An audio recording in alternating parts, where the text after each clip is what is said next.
Introduction aux littératures francophones. Les littératures francophones regroupent l'ensemble des œuvres littéraires écrites en langue française, produites aussi bien en France que dans d'autres régions du monde. Afrique, Maghreb, Caraïbes, Canada, Europe, Asie. Elles témoignent de la diversité culturelle, historique et identitaire des peuples qui utilisent le français comme langue d'expression littéraire. Littérature et littérarité. Définition. 1. La littérature. Le mot littérature vient du latin literatura, qui signifie l'art des lettres. La littérature désigne l'ensemble des œuvres écrites ou orales ayant une valeur esthétique, culturelle et symbolique.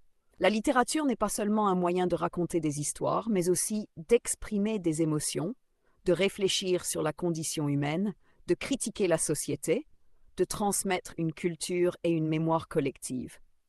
On distingue plusieurs genres littéraires: le roman, la poésie, le théâtre, l'essai. Littérarité.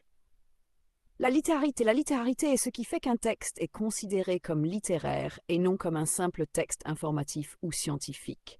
Elle repose sur le travail sur la langue, style, figure de style, image, l'originalité de l'écriture, la fonction esthétique du langage, plaisir de lire, la dimension symbolique et interprétative du texte. Par exemple, un texte administratif informe, alors qu'un poème transforme la langue pour émouvoir et suggérer. 2. La langue et la littérature française. 1. La langue française. Le français est une langue issue du latin, qui s'est développée en France à partir du Moyen Âge.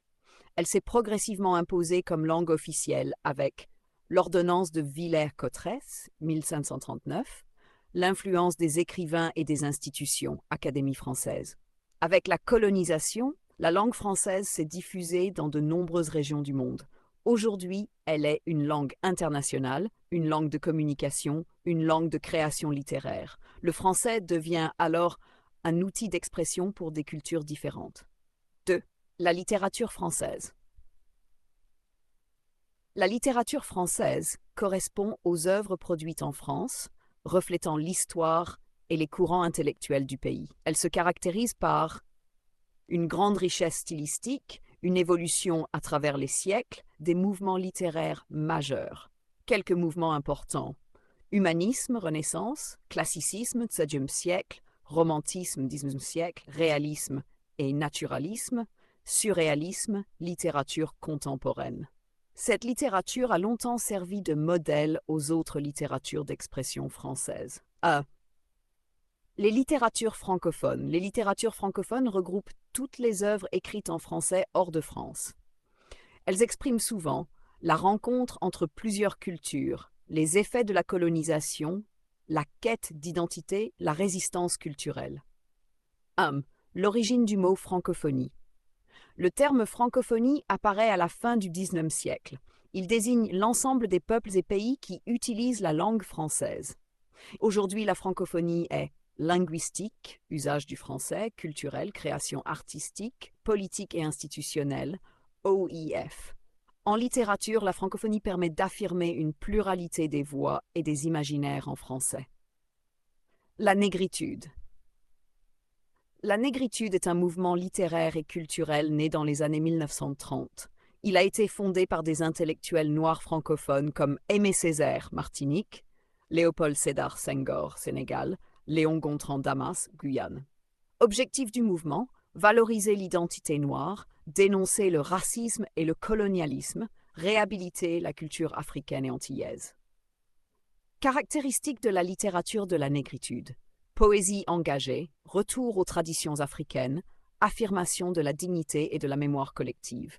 La langue française est utilisée comme outil de résistance et de revendication. 3. La littérature maghrébine d'expression française. La littérature maghrébine d'expression française concerne les écrivains du Maroc, Algérie, Tunisie, qui écrivent en français, souvent dans un contexte postcolonial. Thèmes principaux: la colonisation et ses conséquences, la quête identitaire, le conflit entre tradition et modernité, l'exil et l'aliénation, la condition féminine. Auteurs représentatifs: Driss Kraibi, Maroc, Tahar Benjelloun, Kateb Yassine, Algérie, Assia Djebar, Algérie. Le français devient une langue ambivalente. à la fois héritage colonial et moyen d'expression personnelle et critique. Conclusion. Les littératures francophones montrent que la langue française n'appartient pas à un seul pays. Elle est devenue une langue monde, porteuse de multiples identités, histoires et sensibilités. Étudier les littératures francophones, c'est comprendre la diversité culturelle, analyser les relations entre langue, pouvoir et identité, découvrir des voies littéraires riches et engagées.